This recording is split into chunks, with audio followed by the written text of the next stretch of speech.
अस्सलाम वालेकुम दोस्तों।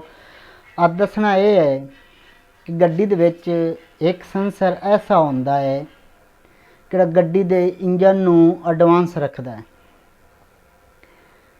तो वो सेंसर केड़ा होंदा है अब दसना इस बारे। अज दी केड़ी वीडियो है ये नवें ड्राइवरां वास्ते बड़ी फायदेमंद वीडियो है। तो नवें ड्राइवरां नू इस वीडियो वेखण दा बड़ा फायदा होसी। तो पुराने ड्राइवरां तो पता हो सी कि गड्डी दा वल सीख रहे हैं या गड्डी दे बारे जानना चाहते हैं, उन्हां वास्ते बड़ी फायदेमंद वीडियो। तो गड्डी दे विच एक सेंसर ऐसा होंदा तुहानूं दस्सिया है भी किहड़ा इंजन नूं एडवांस रखदा है। वो सेंसर किहड़ा होंदा है किहड़ा इंजन नूं एडवांस रखदा है, वो हुंदा केम सेंसर। आ नाल वीडियो विच वेख लो, तस्वीर भी वेख लो। एक किहड़ा केम सेंसर होंदा है, अगर ये चोक होया होया होवे, ये केम सेंसर अगर चोक हो जावे तो किहड़ा इंजन है उनकी पिक नहीं होंदी गड्डी दे इंजन दी।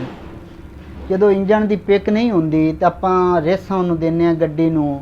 जदों आपां रेसां दिन्ने आ, स्पीड मराउण दी कोशिश करने आए तो गड्डी की करदी, इंजन दी पिक नहीं होंदी, गड्डी जोर लांदी, गड्डी पेट्रोल ज़्यादा पीण लग पैंदी। इस केम सेंसर की वजह के नाल, चोक होने की वजह के नाल गड्डी पेट्रोल भी ज़्यादा पीण लग पैंदी।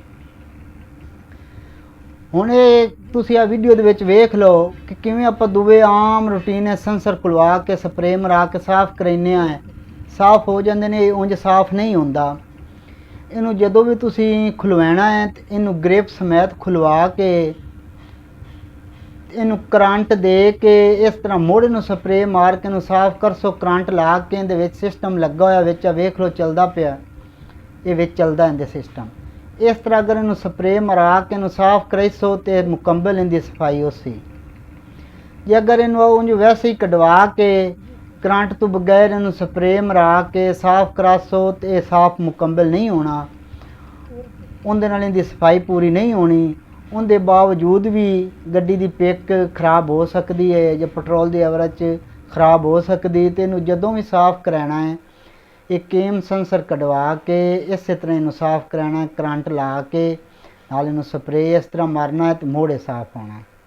जदों ये सही होसी तुहाडा तो गड्डी की किहड़ी पेट्रोल की एवरेज है वो भी बिल्कुल ठीक होसी, तो किहड़ा इंजन की पिक होंदी है वो भी बिल्कुल ठीक होसी। जदों इंजन की पिक ठीक होवे तो गड्डी पेट्रोल किहड़ा है आपे ही सही पींदी। इंजन की पिक ठीक होवे ना तो गड्डी की पेट्रोल की एवरेज बिल्कुल ठीक रहिंदी। जदों इंजन की पिक डाउन होवे तो मुड़ गड्डी की पेट्रोल की एवरेज भी खराब होंदी।